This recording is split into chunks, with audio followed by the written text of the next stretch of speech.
Welcome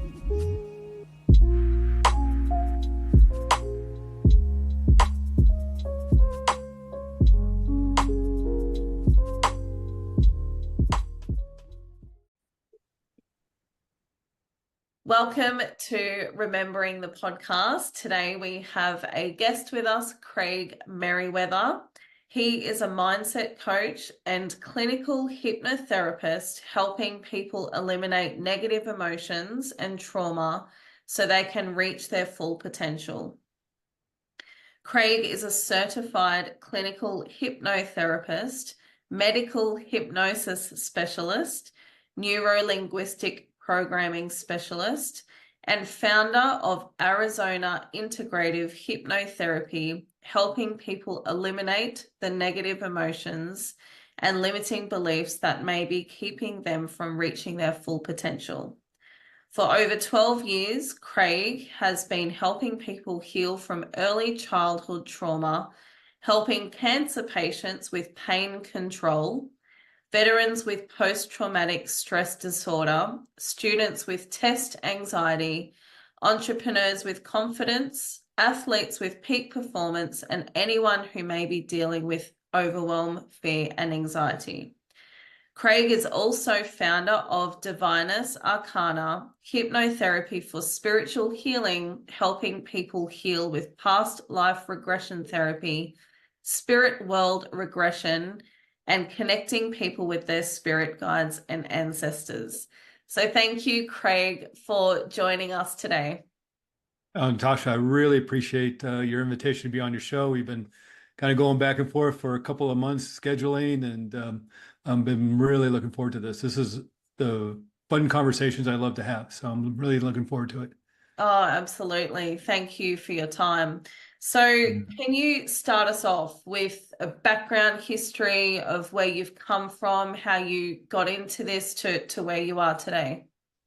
Sure. And like a lot of people who get into the more therapeutic fields to help other people, this started with my own hurt and pain, my own depression and anxiety I was struggling with as a teenager.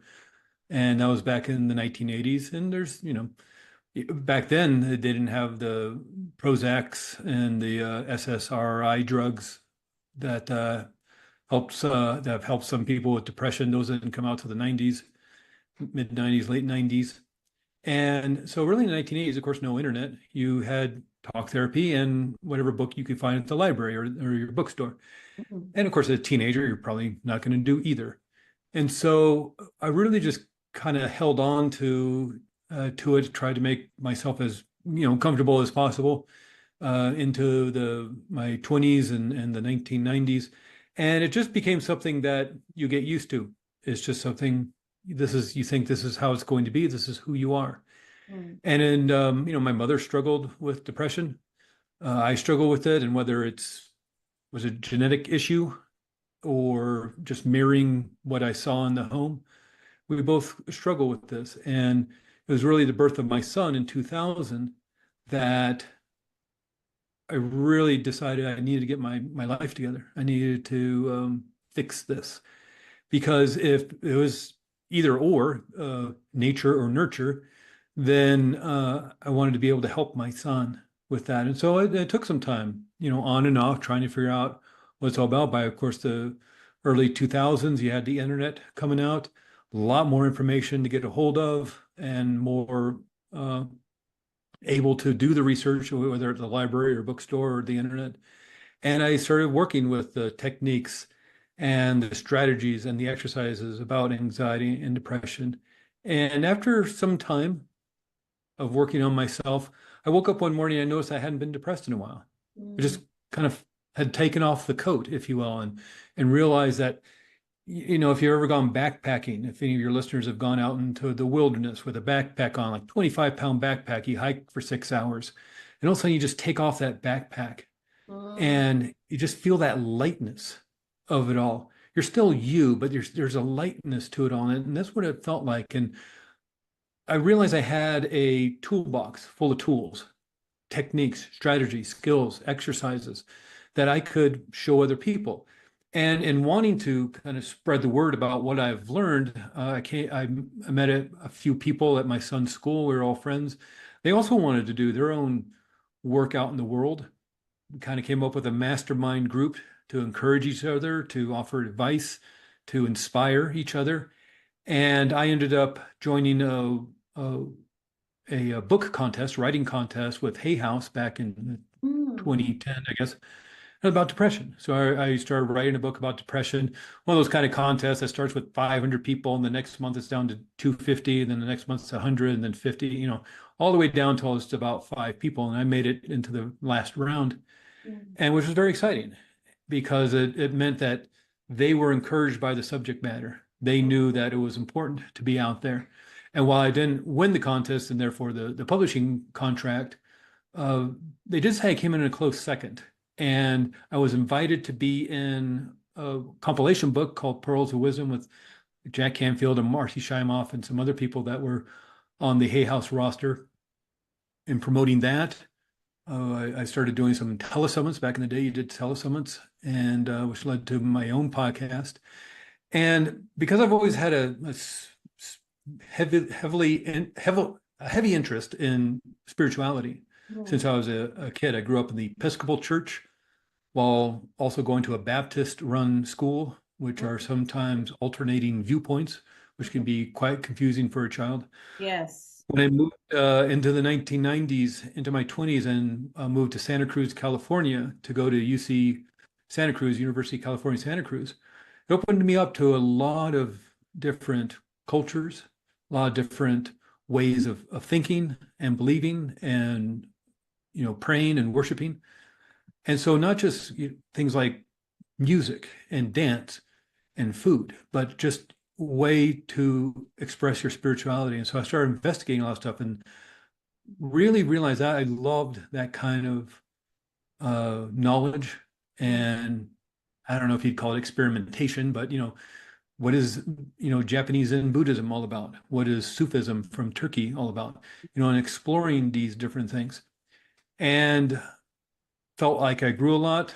We, with the birth of my son, we moved to a small town in Arizona called Flagstaff up in the mountains, Mhm. where there's a lot of Native American culture. Mhm.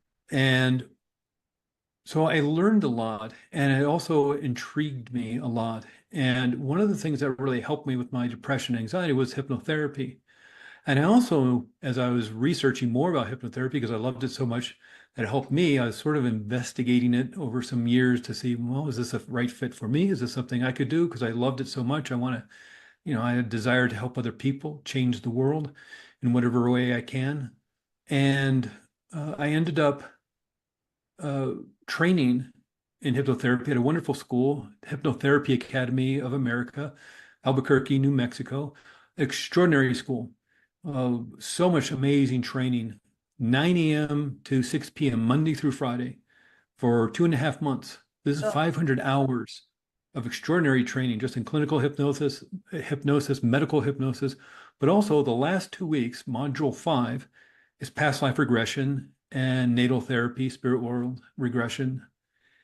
And the reason I went to that school is because of this strong foundation that they have, not only Mm. in hypnotherapy, but going all the way to the more spiritual side of this work. And it just thrilled me to know, and it was such extraordinary work, such interesting work. So I live near Sedona, Arizona. A lot of your listeners probably know, I'm sure you do too, Natasha, about Sedona, Arizona, a very high-powered spiritual community, beautiful red rocks in kind of mid-central Arizona.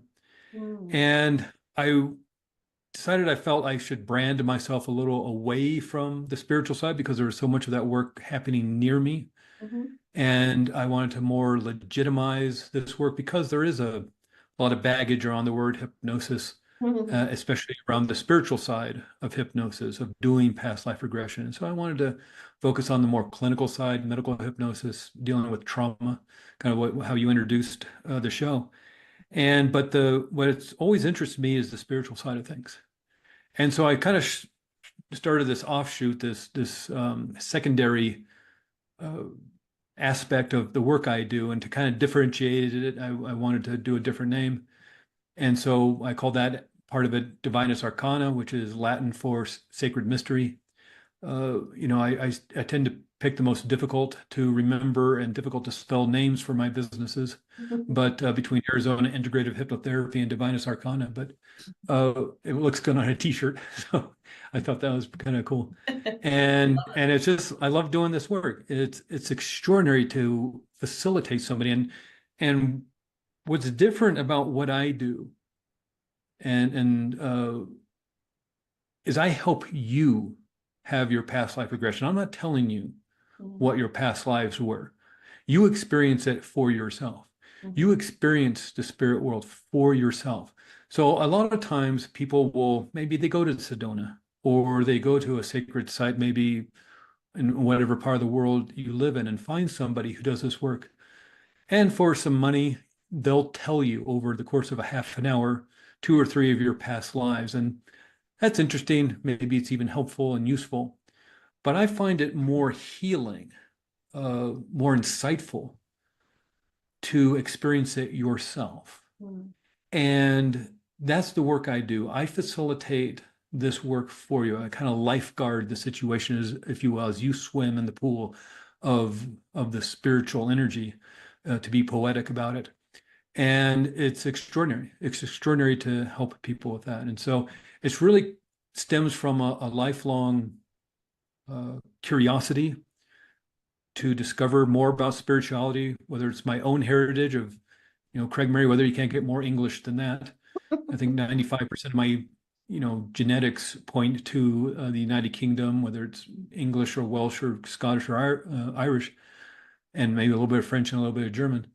And so I backed away from that for a long time, the Episcopal Church, the Baptist Church of America, and explored these other things. But I'm finding myself drawn more towards that now, more of my heritage and my ancestors.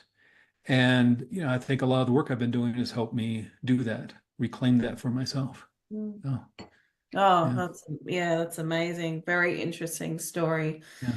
It is amazing to go through and uncover your ancestry Yeah. from this realm and others. And yeah, we can go into it more later, but my regression with you was, Yeah. it's powerful. And I have had the experiences before, but like you were talking about experience, it is important for us to experience it for ourselves rather than just getting a reading or having someone tell you. And that has its place as well. But like you were saying, I think we transform the most through our own experiences. And what we're experiencing, we can process things a lot better. So yeah, I love that you mentioned that. Yeah. So yeah, did you want to add something or? Well, you let the cat out of the bag. You let the big secret. Last week we did a past life regression together, and that was some of the kind of back and forth we've been doing over the last couple of months in terms of timing. You're in Australia.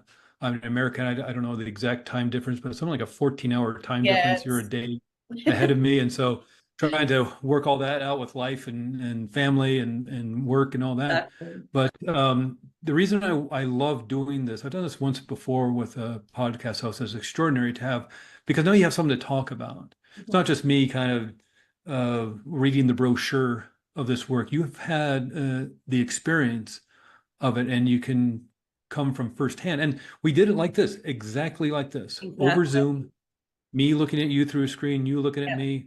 You just found a comfortable place to be in a Yeah. comfortable chair, because it's a long process the way I do it. And it's a 3-hour process. Mhm.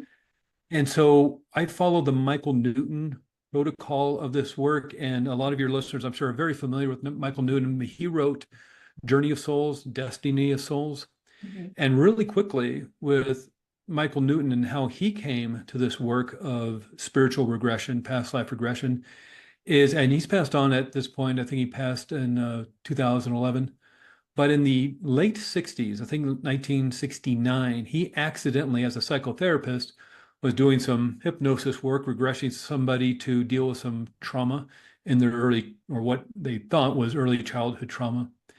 And he, quote unquote, accidentally regressed his patient back to the spirit world, or his patient went all the way back to spirit world. And by that, I mean at life between lives, as Michael Newton describes, or soul realm or spirit world before you incarnate as a body here on earth. So where's your soul in before you incarnate here on earth, or maybe somewhere else, another dimension, another planet? That's a whole, probably another episode right there talking about that. But in terms of Michael Newton and his work, he regressed somebody back to being a soul before incarnating on earth. And he was fascinated by this. And so he spent some time in the early 70s focusing on if he could do it again. And so he specifically worked with people, some volunteers, to say, I'm going to see if I can regress you back to spirit world. And after working with some, few hundred people, he had come up with a protocol on how to move your, what some people call super conscious level of mind, or your higher self, your spirit, if you will, back to soul realm, back to being a full soul before incarnating on earth. And as he was working with people, he noticed that the people he's working with who didn't know each other came from different backgrounds, different ethnicities, different cultures, different genders, were having similar experiences of their time in the soul world. Now, this is the 70s. They're not reading this stuff on the internet. There's no books out there. So they're coming up with this on their own. They're coming from around the country. They did not know each other. And they were having similar experiences. So now he starts researching, well, what's that all about? And he spent the late 70s in the 1980s researching by asking questions, by discovering and basically kind of making this outline or this map of people's experiences. And so after working with thousands of people over the course of at least 15 years, he wrote the first book, Journey of Souls. And it's about this exploration of people's experiences. He then did another decade's worth of work with another 1,000 or so people, wrote the second book, the volume 2, Destiny of Souls, which is even twice as big as the first book. And it was in the early 2000s that he started the Michael Newton Institute that provides training in this work, classes, workshops, even year-long trainings. Now, as I mentioned before, he's passed away 2011, but the Michael Institute is still alive and kicking. And you look it up, the Newton Institute or michaelnewtoninstitute.com, something like that. And they're still doing classes, still doing workshops, still producing books. I think they've come out with 2 or 3 books since Michael Newton has passed away.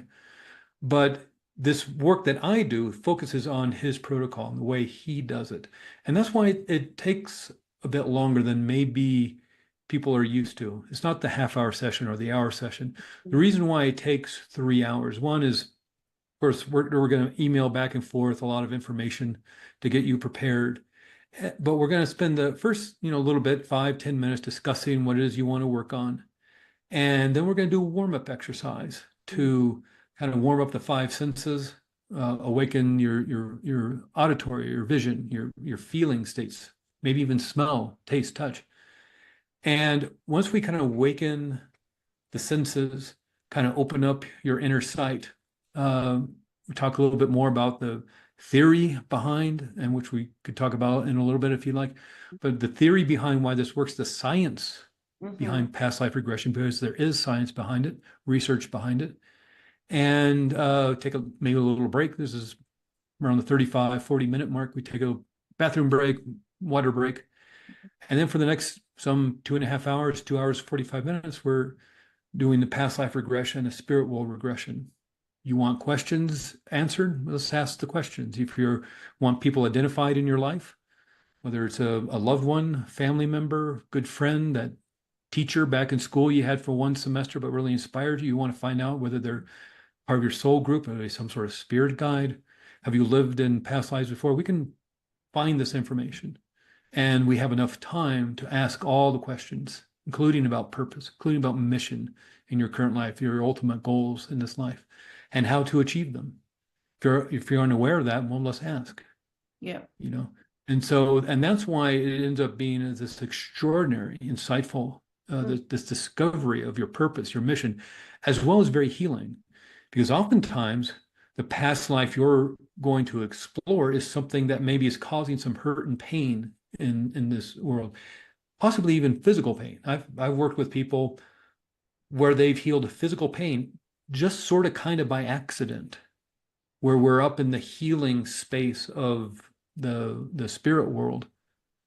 And there's a point where we're healing, energetic healing, spiritual healing, whatever it needs. And there's a point where we do a disconnecting of the cords, Mhm. pull out the cords of the anxiety, the anger, the hurt, the pain that maybe have connected you to these past lives. And this one person I was working with, unbeknownst to me until we were emailing each other a few days later just to check up on, how it was going. And she told me, it was like, while she's in the healing space, she had her guides help her pull out the cord that was causing her hip pain of some 2 decades. That the doctors, the physical therapist, nobody could figure out why she had this constant pain, this chronic pain, and pulled out the cord, gone. And I Yeah. didn't even know she was doing it. She didn't talk about it. She didn't mention she had this pain. It's just when she was in the healing space, she saw, oh, I'm going to heal this. And on her own, using the help of her guides, she asked permission, or not permission, but help from her guides to heal this. And they helped her. I didn't even know that was happening. Mm. And so it can be extraordinarily healing. Again, that's why, I'm not here to fix anybody. I'm not here to tell you what your past life was or how it applies to your current life. You're going to figure that out yourself. You're going to find the insights. You're going to find discoveries. And what I like about, you know, assisting, people like yourself, Natasha, is that you get to experience this. And now firsthand, you can talk about it in your way because you have this voice and this platform to talk about spirituality in a safe way Mm. to a lot of people. And now that you've had this experience, you know it's legitimate. You've had an extraordinary experience, and it's a amazing thing to help people through. Oh, Yeah. yeah, 100%. And the way that the whole lead up to your session, like the pre-work that you put in to make sure that clients feel comfortable, they're ready, they understand fully the process, um, even through the warm up. Like I found that helpful. I'm someone that practices visualization and, regularly. So I felt like I could do that quite easily. But I was also thinking during that process about the people that had never done it before. And I feel like that would be it was very well guided by you to go Thank through you. and to feel that. And I think that's really important. Just the whole lead up to it was very professional. It was very gentle. It was guided perfectly. So yeah, I think that Oh, was thank you. really, I think it's really important. Yeah. Yeah. I think so too. And unless you've done, multiple past life regressions, and not specifically with me, but other people, then maybe, you know, you sense that your intuition and your inner guidance is already, warmed up. But the reason why we practice that warm up exercise is that part of it, as you remember, we were like, see the outside of your home. Now zoom out so you can see Mhm. like a Google Earth view or like a bird's eye view of your home. Now zoom in. And now turn up the lights. And now turn down the lights. Now turn up the sound, turn down the sound, change the song. Remove yourself from the, your home and move back to a movie theater, this kind of thing. Is because you can practice that within the past life regression. Because you may be in a spot where maybe it's really dark and dim in the room or outside where you are. Okay, well, how about turning up the lights a bit and seeing where you are? Or you hear voices in the next room, but you can't hear what they're saying. Well, turn up the sound a bit, turn up the volume. Mm. That the books on the bookshelf, I can't really see what they say. Well, zoom in and see what the titles are on those books. All these different things. If it's too intense, zoom out. Or you can't tell where you are, zoom out and get a bird's eye view of where you are. Or again, you can't read the letter on the table, zoom in. And by practicing this in a more safer way of just being in your home or a movie theater or something like that, you get the idea of like, oh, I can do this. I can Mm. zoom, and see the top of my house or zoom in and turn up the lights of my kitchen or turn them off. And when you realize you can do that, like, okay, well, now you know how to do this. Mhm.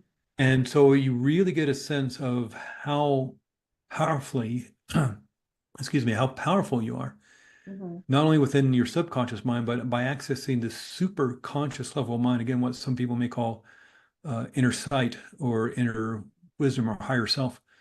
By accessing this part of you, you can gain great insight Mhm. to heal your current life, because that's the main point of what I uh, do with this work.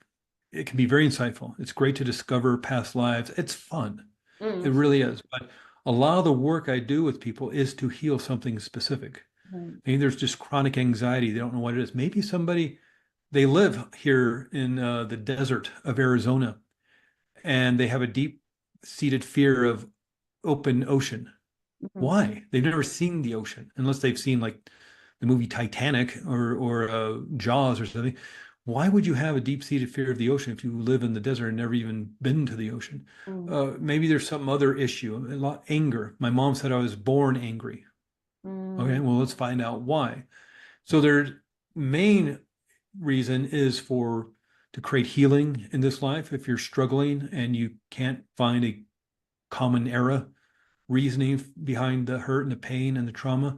But it also, again, can be very insightful. Maybe we go back to, uh, the past life where you met your greatest spiritual teacher, or we go back to the past life. Maybe you have a great skill in a musical instrument, or art, or math, or science, or something. One idea, one theory behind the great masters of whether you're, say, Yo-Yo Ma, considered one of the great cello players of all time, or a great opera singer she's a soprano, or Bruce Lee, the great martial arts um, practitioner back in the 60s and 70s. Uh, to get to that level of mastery took many lifetimes. Mm. So Yo-Yo Ma just didn't pick up the cello at the age of 4, which he did, pick up the cello at 4, and then he was a master. It took many lifetimes to get to the point where in this life he could be the master cello player that he is. It took many lifetimes for Bruce Lee to get at that level. It took many lifetimes for Meryl Streep to become the great actress that she is. Mm. So maybe go back to the past life where you started studying the art form or the science that you're so good at. It can be anything like that, whatever you're interested in working on and discovering. Mm. But what I really like to do is I like to help people deal with the hurt and pain. Yeah. And that's really important because I think a lot of times, because sometimes it's only that half an hour, Mm. and then they're off to the next person to tell them what their past life's all about. And you don't get that healing. You just realize, oh, I got this hurt and pain. Oh, now I understand why. Wow, I feel awful. And Mm. that's, I don't know, that seems like a lot of money to pay to just feel awful about Yeah. it. One of the reasons why this is so important to me is Tim Zimmerman, who's the director of the Hypnotherapy Academy of America in Albuquerque. Used to be in Santa Fe for you Americanites listening, and then they had to move to a bigger space in Albuquerque because the school got so popular. It's been around about 30 years. But when Tim started uh, working as a hypnotherapist, he was talking to a friend, and he says, "Yeah, I'm studying to be a hypnotherapist. I'm going to open up my own practice." And his friend said, "Oh, yeah, my ex-wife went up to Taos, New Mexico, to do a past life regression, and this past life regression, this person told her that, or no, her experience was that it was kind of back in the medieval era, and she was someone who kind of bucked authority, had a loud mouth, and ran afoul of the local authorities because she was creating some dissidents within the community. And so they arrested her, threw her in jail, and basically starved her to death as torture until she passed away after about 6 months of torture, of being starved to death in a medieval dungeon. And she realized that her jailer, the one who was torturing her in this way, was her husband in this life. And there's no healing around. It's just like, well, there you go. Mhm. Your husband was the person who literally tortured you to death, Mm. some hundreds of years ago, and divorced him. Mm. And there's a public record you could go to read in Santa Fe, New Mexico, that the divorce paperwork filed with the county there says that part of the reason for the divorce is because in a past life he tortured and killed me. Now I'm guessing there was probably other issues in that Yeah. relationship to get to that point, but it's extraordinary that one Mhm. of the final straws of, oh, I can't be with this guy, you know, Yeah. this relationship is over because there is no healing to it. Yeah. There was no ability to heal that and resolve that, Mm. and it destroyed the last straw destroyed a relationship, and Yeah. so that and that was some I don't know, a decade ago when I heard that story, and that stuck with me because the healing part of this is what's most important. The information is extraordinary, but Hmm. it's really about the healing.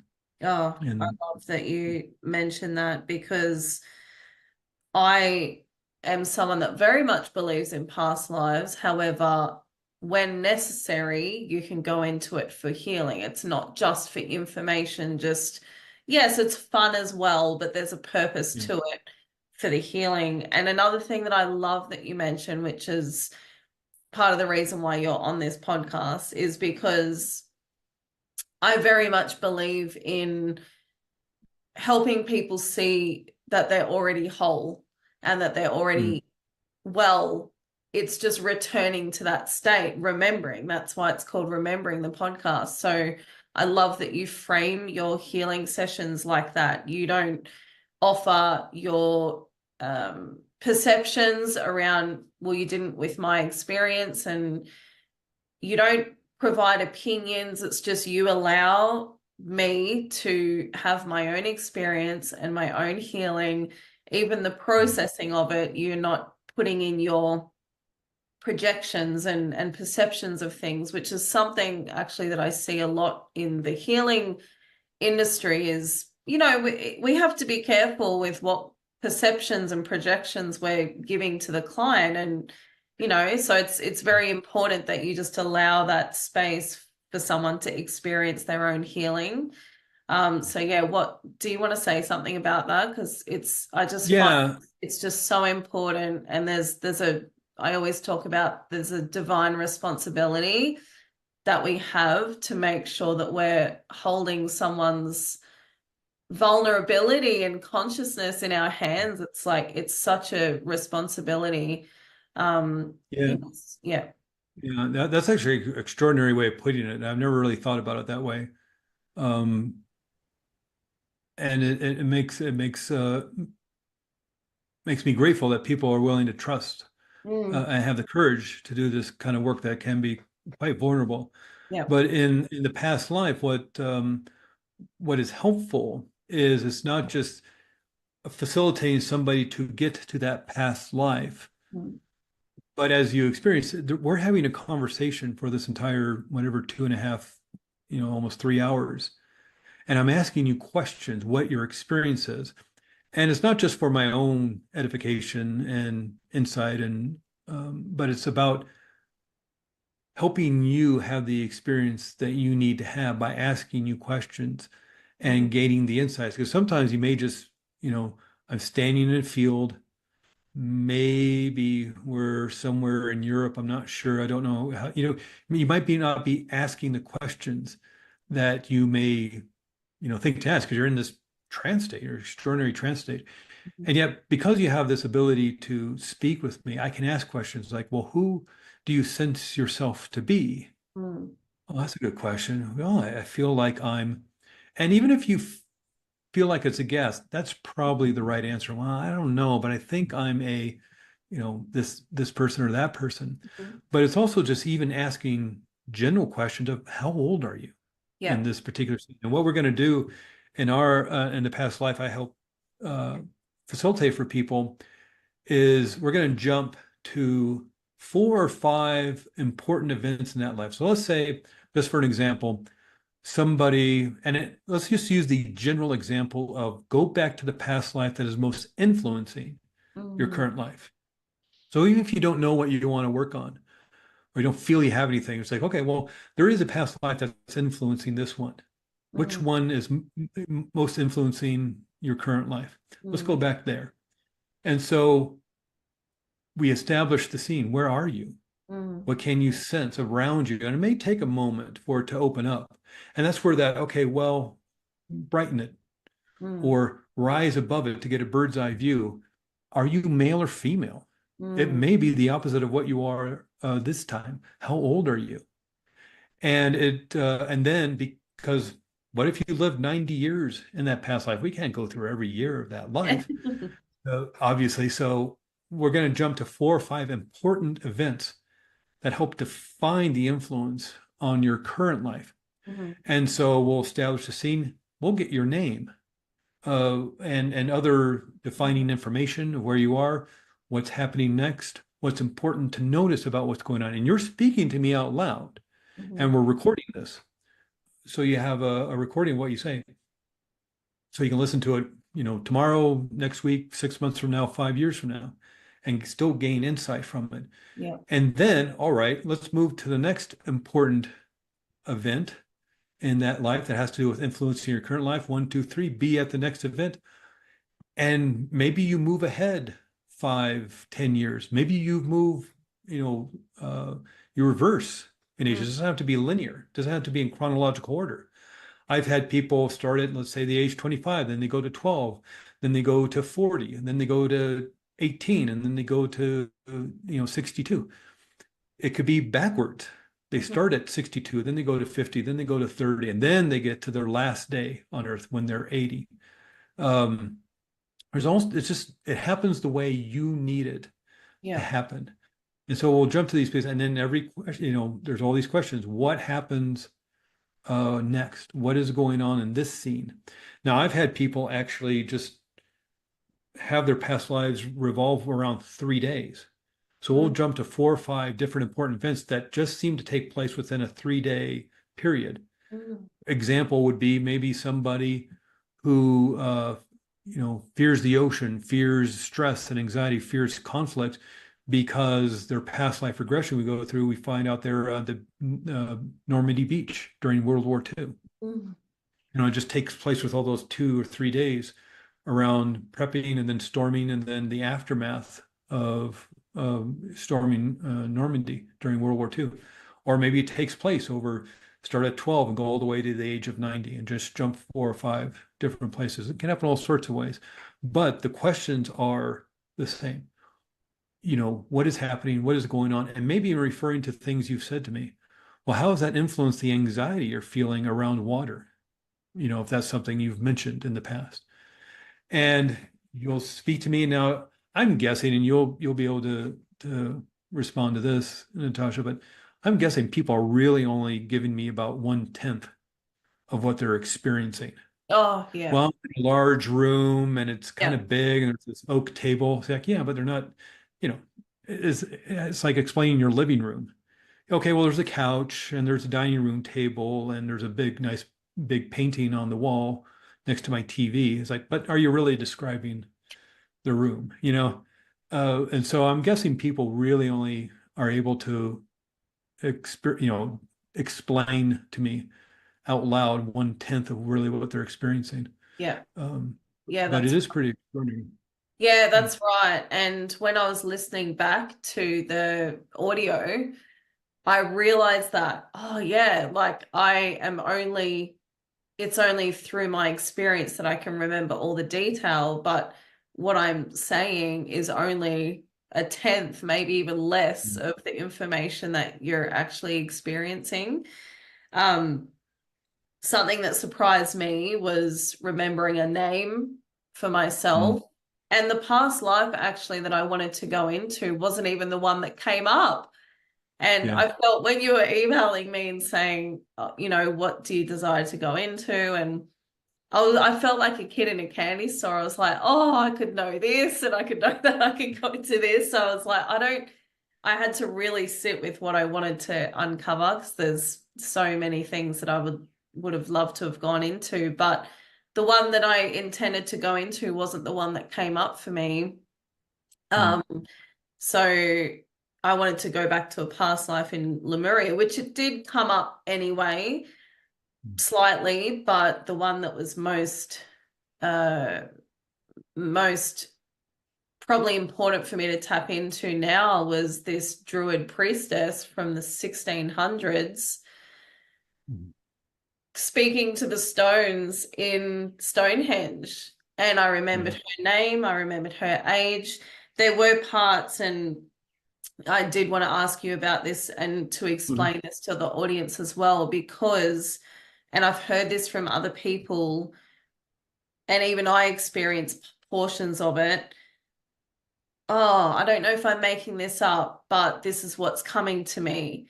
So I Yeah. think, yeah, I'd love to hear you explain more about that, because I know that going into this and others that I've spoken to that, yeah, I'm not really sure if I'm making it up, if it's just in my imagination. And, Yeah. I did feel this, but it's one thing that I find very interesting. But again, going into the world of intuition, and, we're having to learn not to question certain things that are coming up, because these are realms and information that we used to have once back in ancient times, but have lost. We're returning to this. So can you please speak into a little bit about that, the questioning and yeah, I'd love to hear what your take is on that. Yeah, and it kind of comes down to the Carl Jung theory behind dreams, or your, more specifically, your daydreams and the way you imagine. Because there's a great story that it's probably apocryphal and didn't really happen, but it gives an idea of what I'm talking about.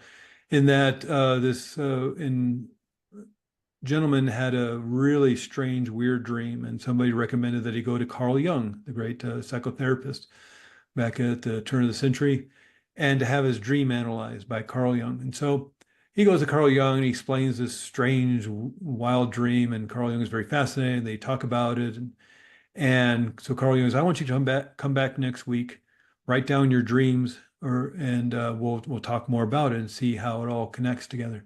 And so the next week, nothing happened. The guy didn't dream again. He's sitting in the park right before his appointment to Carl Jung. He's like, "I don't know what I'm going to do. I'll just make something up." And so he writes down in his journal, he just makes up something about being chased, maybe down the street by a blue wolf under the pink moon, or whatever he writes down. And so he goes to Carl Jung and he discusses this dream of his. And Carl Jung's very excited, and they talk about it and the meaning behind it all.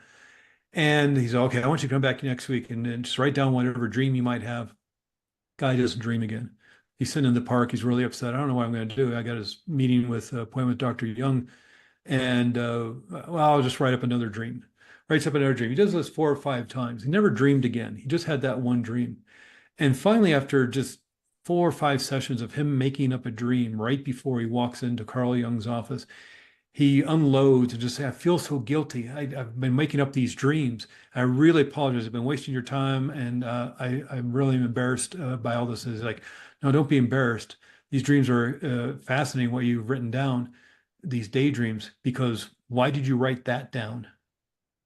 Why a blue wolf under a pink moon? Why did you come up with that?" And Mm, so that's what the entry is into it. And even one of the instructions, if as we kind of mentioned in the pre-talk before the actual past life regression, and if people are having struggles, like, just make it up for me. If mm, you didn't know where you were, walk, or you see the door, it's a dark room with a door. I want you to walk through the door and into a lighted room. And what do you see? mm, Even if you have to make it up for me, what do you see? Because why would you make that up? mm, And even if it's like, okay, well, I just saw Braveheart, or I just saw a World War I documentary, or I just saw a documentary about the Middle Ages or something, or I just saw, Monty Python, the Holy Grail or something. And so, of course, it's going to be back in the King Arthur era. But okay, let's start with that. Then what happens? Now you got to start coming up with something. And in this trance state that you're in, why are you making that up? yeah, What happens next? Now you got to come up with something. And why are yeah, you coming up with that? Your mhm, subconscious mind and your superconscious level of mind is going to bring you the information the way you need to. And even if you feel within your conscious earthly brain, you're making it up, so what? Make it up. mm, Because why are you making that up? yeah, Why are you making up that story? Why is that important yeah, during this trance state? And so there are a lot of questions that can help with that. I feel stuck. I can't get out of this room. But what if you could get out of that room and open the door? Look in your pocket. Oh, there's a key. Take the key, unlock the door, and open up the door. So, and that's where facilitating this really helps. Because yes, if you do get stuck, then there's ways of finding to go forward. Even yeah, if, like, asking guidance of your guides, because there will get to a point where we get to the very last day in that life. Mhm. And how does that life end? Because this is where a lot of what's called the throwing action happens. Is there grief? Is there pain? Is there anger? Is there despair? Do you have the notion that life is good or bad? Is it hard or easy? Is money easy to come by? Did you have a real poor, poverty-stricken life, and life is hard? What are you taking with you as you end that life? Do you regret that life? Are you angry that maybe you were killed in war as a young soldier? And are you carrying that with you into the spirit world and therefore into this current life? What are you bringing with you as you pass in the last moments of that life? And then move your spirit out of that body. And what does that feel like? That's what I love so much. People can tell you what is the experience, as if it's happening in slow motion. Explain the spirit leaving the body. What does that feel like to you? What do you feel like now? Some people describe it as an energy or light. How do you describe being in spirit form? Are there other spirits around you? And what does it feel like moving up to the spirit world? What Yeah. does that feel? And you're getting people to respond to you. Well, it feels like I'm being pulled by an energy or whatever their experience may be. Arriving at spirit, the gateway to spirit world, who meets you there? Hmm. And it's like, well, I'm surrounded by my friends. I'm surrounded by the other souls who are in my soul group. I'm surrounded, or my guide comes to meet me. Or if you align yourself with maybe some spirit animals, the wolf or the bear or the falcon or something, the bear comes to meet me. The Hmm. great bear of spirit, its spiritual bear comes to meet me, or whatever it is. And people have different experiences that are also somewhat similar. Hmm. And then while in spirit world, and again, we still have like an hour, maybe an hour and 10 minutes. We spent maybe 45 minutes, an hour in a past life. We still got an hour, maybe hour and a half to explore uh, the spirit world. Yeah. And so where do you need to go? Where do you go first? Do you go to some sort of orientation with your guide? And who is this guide? Mm. What's your guide's name? Is this the guide that stayed with you from the beginnings of your soul till now? Does he come Mhm. meet you on earth? Has that ever happened? Do you sense this guide as male or female or just an energy being? How do you sense yourself in the energy of spirit world? Do you need to go to the healing place? Yeah, I need to go to the healing place. Okay, one, two, three, be at the healing place. There is no time, there is no space up in the spirit world. So healing, 200 years of healing can happen in 2 minutes. Mhm. There is no time, there is no space. So even if the healing space is 2 light years away, you can be there in 1 second because there is no time, there is no space. So be there now. And what's going on in the healing space? Are there other beings there? Is your guide with you? Is it an energy healing? Is it spiritual healing? Is a physical healing? What's happening? Is it energy, light, water? People have different experiences and yet all seem somewhat similar. Yeah. And so as that healing happens, what did you learn from that past life? Mhm. How can what you learned from that past life, the hurt and pain, be applied in this current life that needs to be healed? How's it influencing? Yeah. Then maybe we go to the past life viewing room. Are there threads that connect various past life together, not just your current life and the one you just experienced? Are there others that connect together in some way? Maybe Yeah. you can see them on a large screen, or there's books of them, or however the metaphor is that you sense it as with your human brain. Mhm. And there's so many places you go. I've had people spontaneously go to the library, which is fascinating because Michael Newton talks about that. So I was like, I need to go to the library. Like, Yeah. okay, I never been to the library. And they go to the library. And maybe they just hang out with their friends. Yeah. I just want to hang out with my friends and relax. Fine, 2 minutes can be like Yeah. 200 years. Rest and relax and have a vacation with your friends. Where do you go? What are your friends? What does their energy look like? What are your friends' names? What are your spiritual name? Oh, that's what's so incredible. So you can get your spiritual name. Yeah. And but then we always end up towards the end of the experience in the current life selection room, if you will. And why this life? Why this time period? Why born the year you were born? Why do you live? I mean, there's lots of places to live. Why did you pick Flagstaff, Arizona? Why did you pick Sydney, Australia? Why did you pick Paris, France? Why did you pick to live, on the outskirts of the Serengeti? Mm. Why did you pick these places? How does that help you? Why did you pick this gender? Do Mhm. you often pick this gender? Is it 50-50 split? Is it more often you're this gender or that gender? Mhm. And why? And you Mm. get the answers. It's extraordinary. But also, what's your purpose in this life? What are you here to do? Yeah. What is your main goal, your ultimate goal? What is your mission? And how are you going to achieve that? What action steps do you need to take? And who in this current life was in that past life? Yeah. Is there any connections? Are they related to your spirit group, your soul group? This Mhm. kind of group that moves with you, sort of like you become a new soul. You get born as a new soul, and then you get into this group in kindergarten. And from kindergarten, you all move together, growing, developing, Yeah. learning, all the way up to getting to your PhDs together. And you come to Earth, and maybe you play different roles for each other to help that learning and the growing. Yeah. And when you realize that maybe some of the hurt and pain you've experienced in this life was set up to help you grow and develop, a lot of forgiveness happens. And I know that that's a trigger word Mm. and a hard word sometimes to deal with. But especially when you've experienced a lot of hurt and pain and trauma, if you could just imagine wrapping your head around the fact that maybe somebody who wasn't so wonderful, Yeah. wasn't so nurturing, what if they took on that role to help you grow and develop into the person you are now? And Totally. that's extraordinary to think somebody, you got to play the villain. Someone has to play Darth Vader, you know, Exactly. someone has to play the stormtrooper. And so extraordinary that somebody would care enough to be that person and play that role. And that's a hard one to swallow. That's a hard one to wrap your It head around. is. Yeah, but I It's love sort it. of Yeah. interesting. I love But that you mentioned that because it's something I talk about as well. It's like, when we're talking about government bodies and things like that that's happening in the world, it's like, can you imagine choosing that role for the sake of waking up humanity to their own power? Like, yeah, yes, I know it's a hard pill to swallow, and thank you for bringing up forgiveness too, because I think it's the way that it's been framed and the yeah, way that people understand what forgiveness is the difficult part to swallow. But when we understand really how to move through it and get there and perceive it, it doesn't become so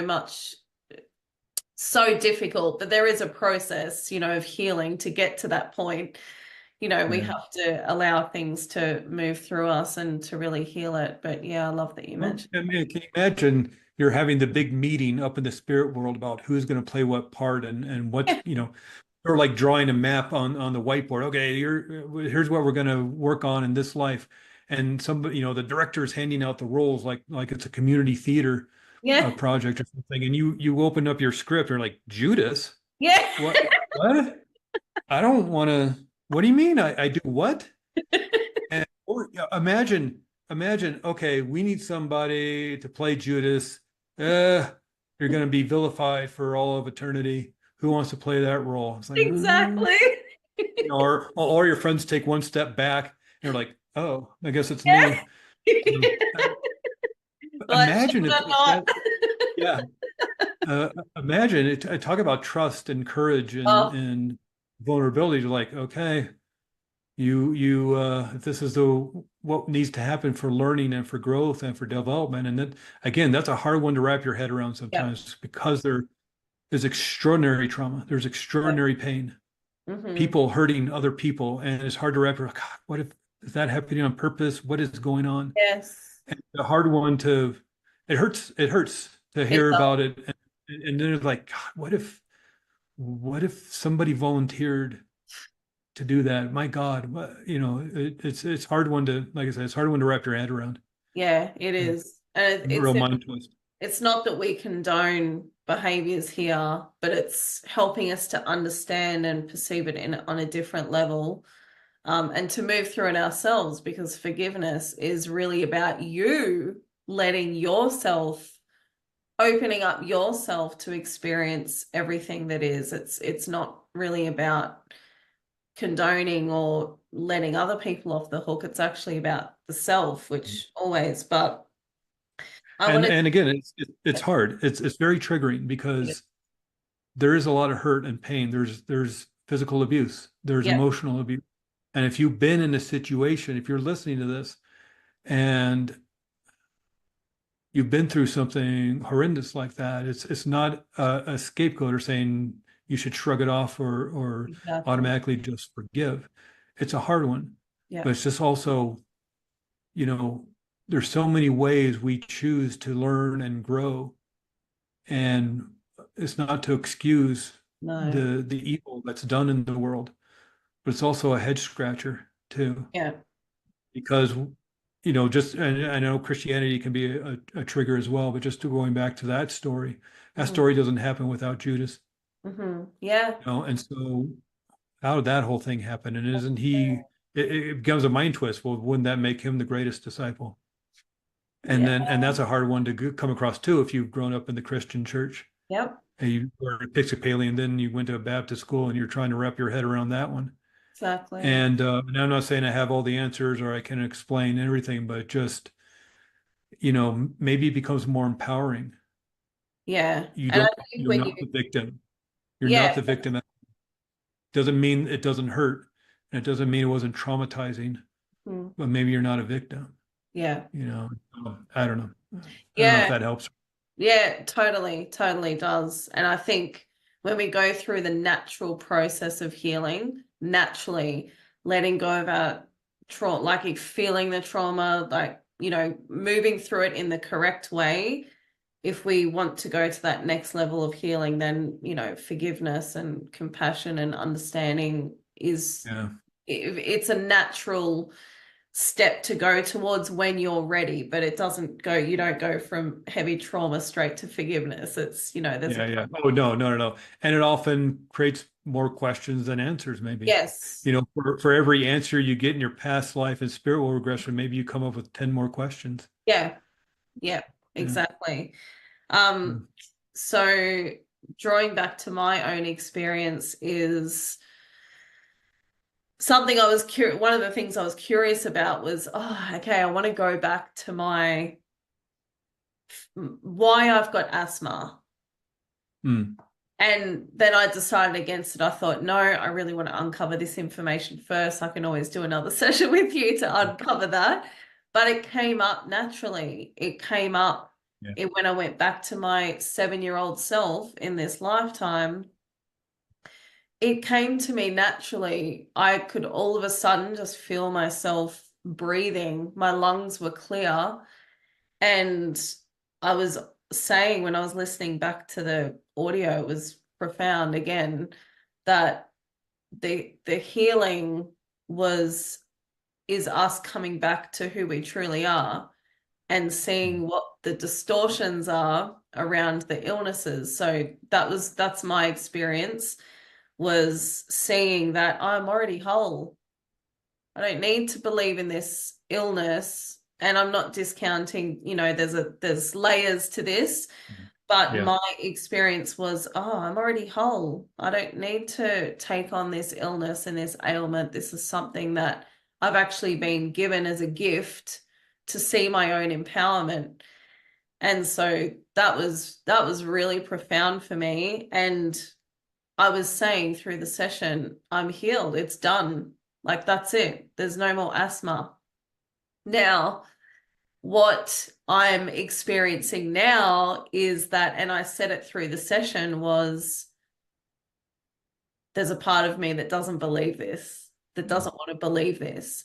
So that's the part for me that I'm working on now is, okay, Mhm. I know what the truth is that I'm already whole and I don't need this ailment, but the belief is something that I'm working through, is helping my mind believe that that's true, because there's a part of me that's like, oh no, I can't just get rid of it Sure. like so. And in this human body, your nervous system, maybe quite possibly even your brain is wired and programmed to experience stress and trauma by shutting down your lungs, maybe.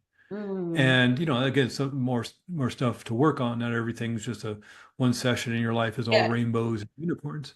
Hmm. But from wisdom comes great healing. And by even just understanding why maybe you have a situation like that, the healing process begins, Exactly. and with your mind, like hypnotherapy, yeah, it doesn't heal a broken leg overnight. Yeah. But research shows that it heals it 40% faster than Yeah. not using hypnotherapy. So instead of taking 8 weeks, it can take 5. Yeah. And so that's pretty extraordinary what the body can do. It Totally. can even more quickly than expected. Yeah. And I And knew it in my body. I knew it. Like it was a knowing, like, no, I'm healed. I don't need, it's simply my belief that is stopping me from fully healing from this. And that's the process that I'm integrating after our session is coming back to that belief.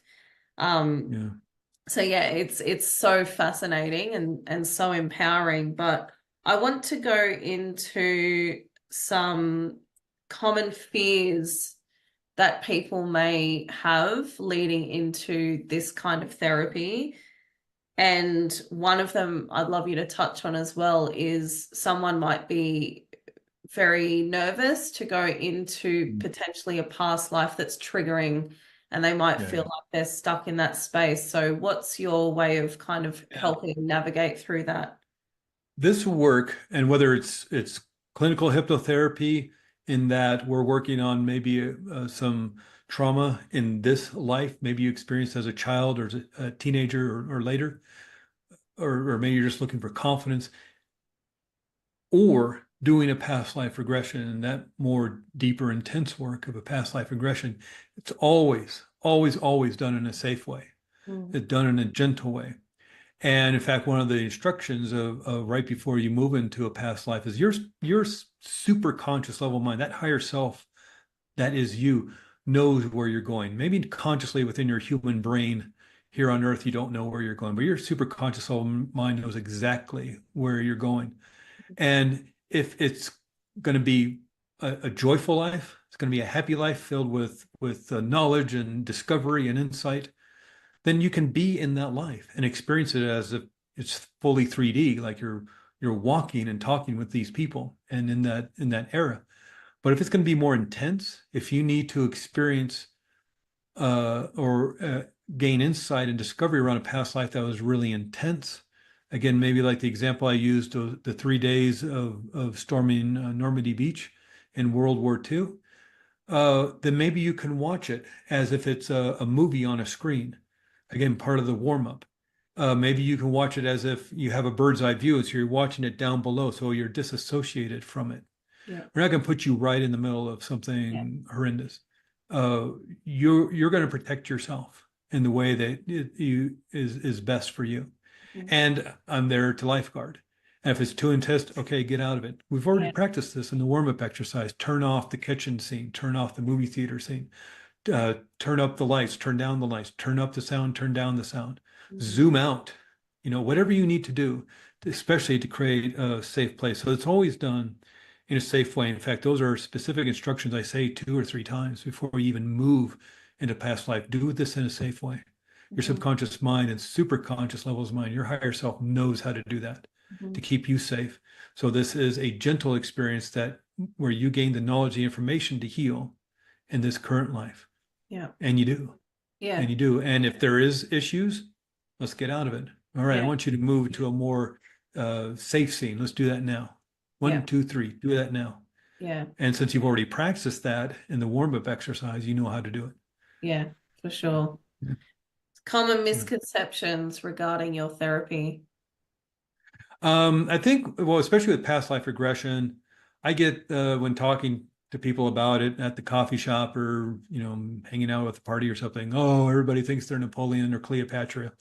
I've never met Napoleon. I've never met Cleopatra.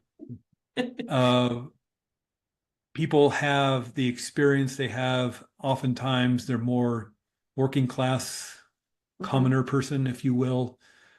Uh, and even if somebody had the experience of being Napoleon or Cleopatra or, Queen Victoria, whoever, Gandhi even. Maybe it's not so much that you were Napoleon or Cleopatra or Mother Teresa or whoever, but you're experiencing that lifetime Yeah. for healing or for information. Or I've gone through my own healing of hurt and pain in this life, and one of the reasons I kind of even got into this information because it's a long story, but basically, it seemed like me and a couple other people who I became strangely acquainted with were holding on to hurt and pain for some other people in a past life. And it Mm. sounds weird and strange, and it's a longer story for some other time. But the only way the experience that we had together makes any sense is if we came to this earth to help heal other people's hurt and pain. Or maybe it was like our group. Let's say there's 7 or 8 of us in this soul group that is ours, that we've grown up from, tiny baby souls through kindergarten and high school and into getting our master's degree. And at some point in a past life, two of our group has some extraordinary hurt and pain and trauma. Mm. And the rest of us decided, we're going to come to this life and fix that for them, to take on that burden and deal with that. And it's the only way, you know, I personally can like make any sense of the experience I had with these other people, is that, well, that wasn't me and it wasn't us, it was somebody else. And the only Mm. reason I could think that that would happen is because we're trying to help somebody else in our own group help heal. And so maybe that's what's happening.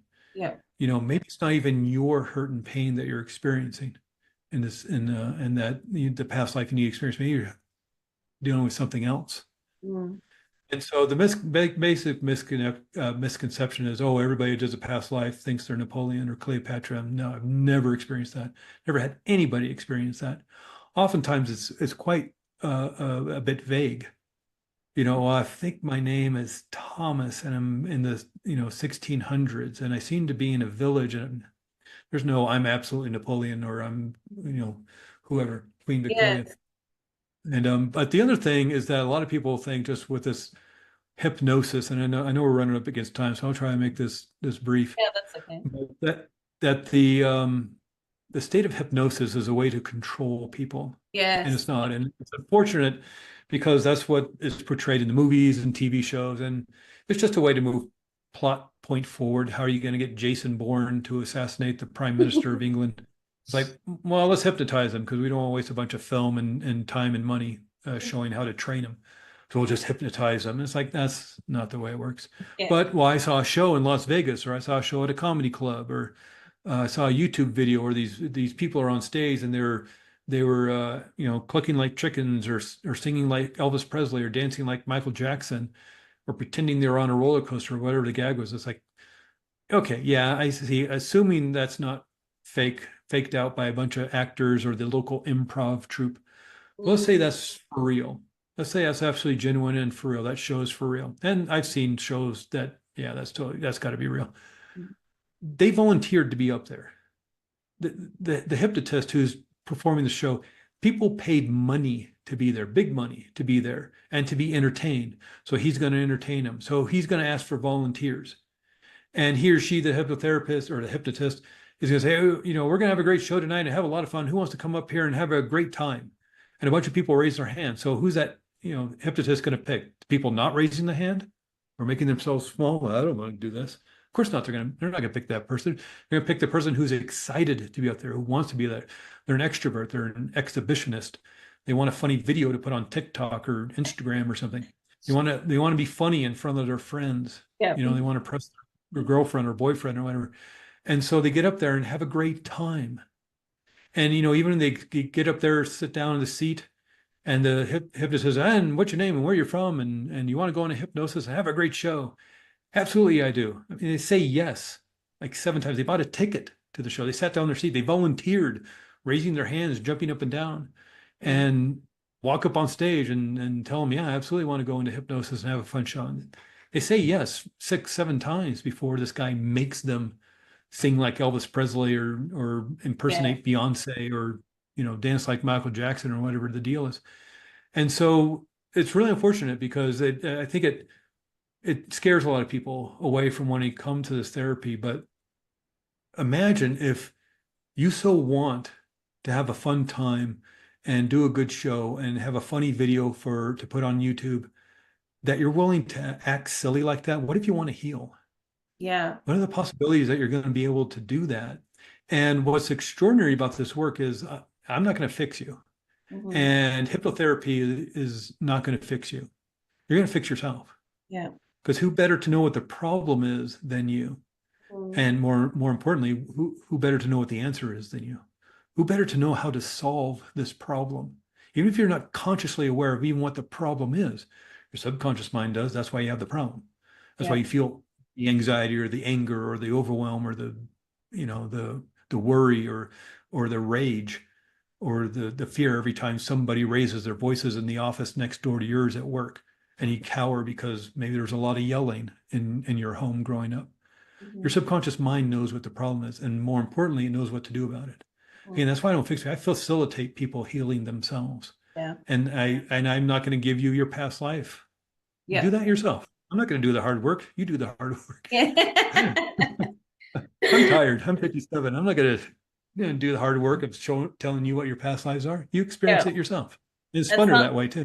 yeah, totally. And something that I was going to mention before is when we were talking about the uh, whether people feel like it's being made up or not, even if it's fake, say Mm. all of this isn't real, you still come out with extremely empowering, insightful messages that help you. Okay, So, yeah, like, I think that's an I believe extraordinary point. it, Yeah. but it's like, even if that was the case, you still are coming out with something that is going to help you. That's an extraordinary point because, okay, let's say we could prove for a fact, which we cannot, but let's say we can prove for a fact that past lives aren't a thing. Mhm. Well, why are you experiencing that? Well, then that's your Yeah. subconscious mind's way of needing to heal in this life. Again, it's the Carl Jung thing. Well, why'd you make that up? What healing can you achieve from this metaphor or this symbolism or this allegory or this storytelling that you're doing? What healing, what insights, what discoveries? How can you grow and develop because of the archetypes you're going through as used by your subconscious mind? That's the minimum. Mm. You're going to heal just because your subconscious mind is granting you this ability to create these archetypes and heal through this storytelling and this metaphor and this mythology. But what if it's real? And according to some of the research that's coming out, it's quite extraordinary. Again, this is probably a whole nother show, Yes. but you know, the ancient wisdom keepers talk about the third eye. They talk about this inner sight, and what research has come out in the last decade or so is a part of the brain that seems to be associated with that is the pineal gland. And of Yeah. course, a lot of information about the pineal gland. I'm not going to go on and on about it, but really quickly, the pineal gland is the main task of the pineal gland is melatonin production, your circadian rhythm, so you can get a good night's sleep. But there's these crystals in the pineal gland. Look this up. Go Google pineal gland crystals. And through the extraordinary scientific advances of the electron microscope, we can see these crystals within pineal gland, millions of them. And if you were to take a hair out of your head, these crystals are 1/20th to 1/100th of a micron of a human head of hair. So these things are extraordinarily tiny, but there's no evolutionary need for these crystals. They don't help with melatonin. They have nothing to do with melatonin. But what we know is applying pressure to these crystals, like so many other crystals in the world that are in your watch, that Mhm. are in your phone, in your computer, or whatever electronic in your car, it conducts electricity. It can create electromagnetic field. The crystals within your pineal gland, when applied pressure through breathing techniques and circulating the cerebral fluid, will create pressure and create an electromagnetic field within your brain, which then kind of gets big and then it implodes upon itself and then it gets even bigger. And what this effect does, according to research, I'm not making this up, or it's not wishful thinking, research has shown that this electromagnetic effect creates a transducer uh, kind of protocol. And a transducer back in the day back in the 1970s, 1980s, when I wanted to watch a TV show, I wanted here in America, we're watching Cheers and MASH and Happy Days. I knew at Tuesday at 8 o'clock, I needed to watch Happy Days. And so I turned my TV to channel 10. And at Tuesdays at 8 p.m., a TV station in Los Angeles would take a film and video of that episode of Happy Days, put it into their technology, their machinery, and a transducer would take that film and that audio, turn it into a frequency and shoot it up into the airways. And then at Tuesday at 8 o'clock, I would turn my TV to channel 10, and the antennas on the top of my house and in my TV would vibrate just microscopically to the same frequency as that episode of Happy Days, draw it into my TV, which has a transducer, and that transducer would turn that frequency back into image and back into sound. And now I get to watch Happy Days or Cheers or MASH or whatever the show is. That's what your pineal gland is doing. Yeah. It is a transducer. Another research study that was Frontiers of Psychology. It was published in the journal Frontiers of Psychology, states that basically memory and information is not held within the brain, but is held within 0-point field. Mm. And 0-point field, if you were to look at an atom, the atom that makes me, the atoms that make you, Natasha, the plant behind you, the chair, the picture, the malls, everything is made of atoms. If you were to look at an atom with an electron microscope and just start going deeper and deeper, you're seeing quarks and subatomic particles until the very essence of an atom, the things that make up our universe, is energy. Yep. And this binds all things. Of course, in Star Wars, they call it the Force, but it's this energy that binds all things that makes all things, exist. And it seems, according to this research published in the Frontiers of Psychology, that all information is held within this field. And it's this transducer in the pineal gland, when activated, can pull that information in. And so it's really your ability, we all have the ability by, warming ourselves up and doing these processes to activate the pineal gland and bring in this information.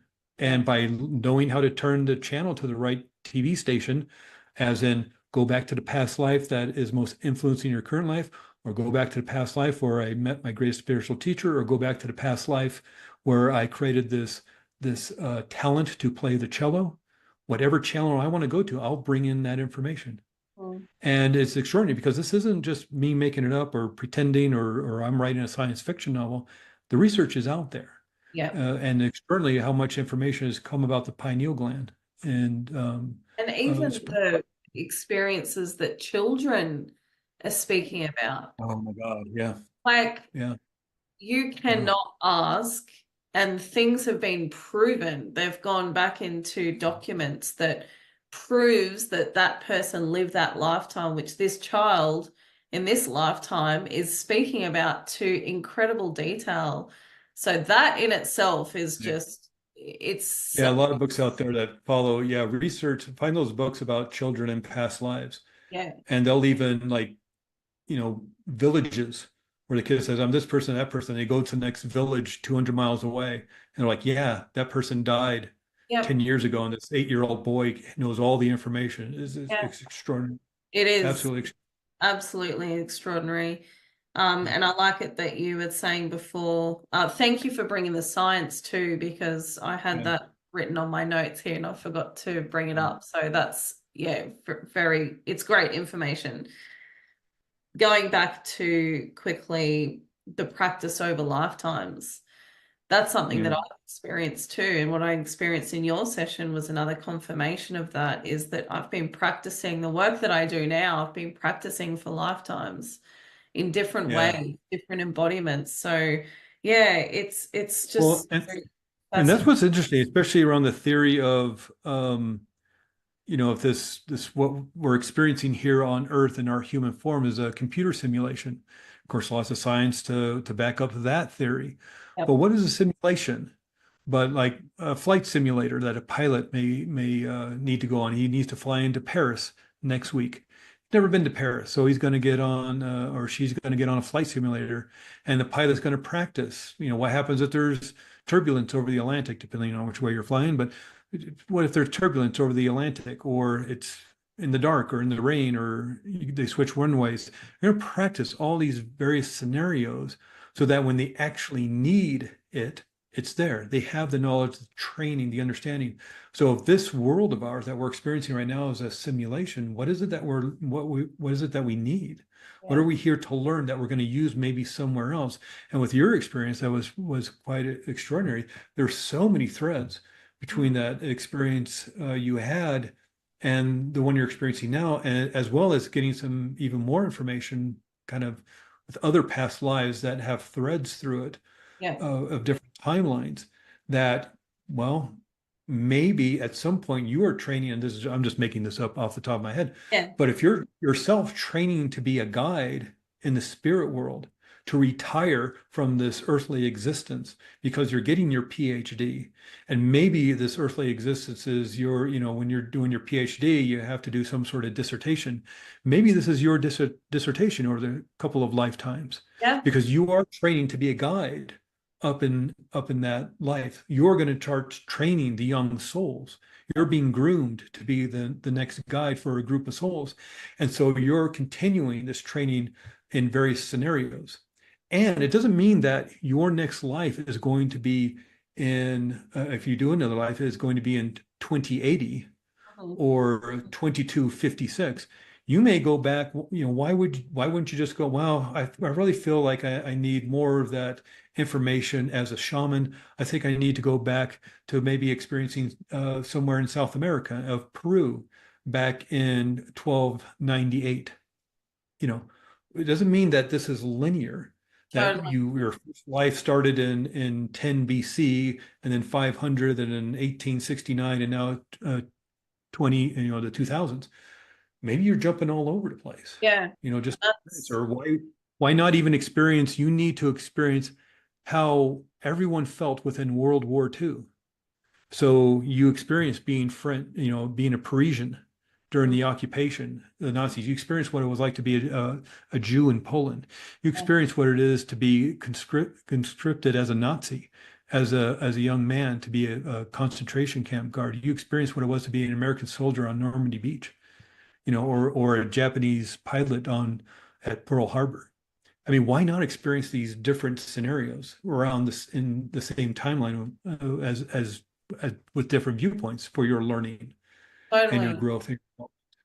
Yeah, Why it's all not? perception, isn't it? All of it Yeah, is perception that we're experiencing to know the self. Um, yeah, yeah, when I was experiencing it, it was just time stacked. It's not linear at all. It's actually stacked on top of each other. So that was interesting. And the choice thing was interesting when I was viewing myself in the spirit world, before I came down. I was moving through this space and it was like, I think it's Inside Out, that movie where there's like these oh, glass baubles. yeah, Um, yeah, yeah, yeah. yeah, and that's how I viewed it. It was like all these glass baubles, and in each glass bauble was that lifetime experience, who you're with, the role you're Mhm. going to play, everything was in that bauble and that experience. And so what I was doing was choosing, that's the one that's going to help me evolve the best Yeah, yeah, for my soul's yeah, journey. So that was interesting. yeah, yeah. Because why not, have, because it's been my experience in working with people that there is some choice around the life Yeah, you pick. And the definitely. questions are asked, why? Yeah. Why? Why am I a white male in America living in Flagstaff, Arizona? How does that help me as Yeah. opposed to, being a black woman in Alabama, Mhm. back in the 1960s? Why did I choose this time? Yeah. And you'll get some insightful answers. Yeah, and that's Mhm. what I loved about your sessions as well, is that you ask lots of great questions to open up the experience and the insight and the understanding. So I feel like I could talk to you for another half an hour, but we Yeah, can't because of time. yeah, But yeah, from my session with you, I just wanted to mention, in case someone feels drawn to having an experience with you, which I highly encourage. I received more purpose, more clarity, insightful messages, and a whole bunch of healing and understanding of what this is as well. So I have to mention that just as a quick testimonial, I guess. But this, you are here because of the experience that I had with you, and I really want to promote you to the audience Thank and you. say that, like, I felt extremely safe with you. It was an incredible experience, and yeah, I think it's empowering work. Do you have a last message that you wish to share with people, some kind of encouragement or positive message? You all have the ability and the power. You're all powerful people, and you can do this work of, if you just want to talk about it and email, or we can even get on the phone or a Zoom call and just chat about it for a little bit. But you have the ability and the power to do this. It's not just for a select few. There are some people who maybe have more, talent towards it, so they become psychics or mediums, or the ability to read Akashic records or things like that. But you have the ability to read your own book of your life and to do so for healing. You're allowed to do that. You have the power, you have the ability to do that. So if you have any hesitation about it because you think you can't, Mm. or you think you want other people to do it for you, I'd say just at least look into it and find out more information, because we all have this extraordinary pineal gland, and we begin in it for a reason. There's crystals within our brain that create electromagnetic field. And it's extraordinary how powerful we are, how amazing we are, and to be able to tap up into spirit is pretty extraordinary. But we all have the ability to do it. So if you're hesitating, I would say please explore the possibilities that if this interests you at all, if this resonates with you at all, know that you have the power to have an experience, and it's quite insightful and really healing. Yeah, for sure. And have you got anything going on with your work at the moment that you wish people to know about? And how can people get in touch with you? Yeah, the best way, again, I have the most complicated of business names, but if and there'll probably be links everywhere, but Yes. Arizona Integrative Hypnotherapy, even if you're interested in past life regression, you can find me there at Arizona Integrative Hypnotherapy. I'm in Flagstaff, Arizona. So even if you just Google search Flagstaff Hypnosis, Flagstaff AZ for Arizona Hypnosis, you can find me under Arizona Integrative Hypnotherapy under Google search. But the other name is Divinus Arcana. It's Latin for sacred mystery, where I'm using hypnosis for spiritual healing. And you find me those ways, just shoot me an email, and or maybe we'll get on a Zoom call or a phone call, and just I'm happy to talk about this stuff. I love talking about it. It's extraordinary work, and it's fun to do, and it's honoring, and to be able to help people with this is quite a bit. In terms of what I'm doing, nothing too unusual about, actually, as we record this in a couple of weeks, to make my first trip to England to kind of visit some sites of my ancestry. And Oh, my ancestors, my great great great grandfather was the priest of a church in Norwich County, Long Stratton, England. And we're going to visit this church that my great great grandfather was a priest at back in 1620s. And I'm really excited because of to be able to attach to my ancestors in that way. That's become some of the work I've been doing the last few years. So it's humbling and it's honoring to not only help people but also dig deeper into my own work, and this hypnotherapy is a big part of the healing I've done in the world. I mean, in my world for yeah. myself. So Oh, yeah, how exciting. yeah, Yeah, I'm excited to hear about that trip. yeah, But yeah, thank you so much for your time. Thank you for your service to humanity. yeah. Thank you. The way that you work is with such deep integrity, and I really honor that in every healer who is serving in the way that you are. So thank you for that. And yeah, thanks for being a part of it. Yeah, you're welcome. Thank you, Natasha. I so appreciate not only your trust and courage in doing this past life regression with me, but your vulnerability in talking about it because it's quite a private thing. But I appreciate you being willing to discuss it and talk about it. Yeah, awesome. Thank you. Yeah.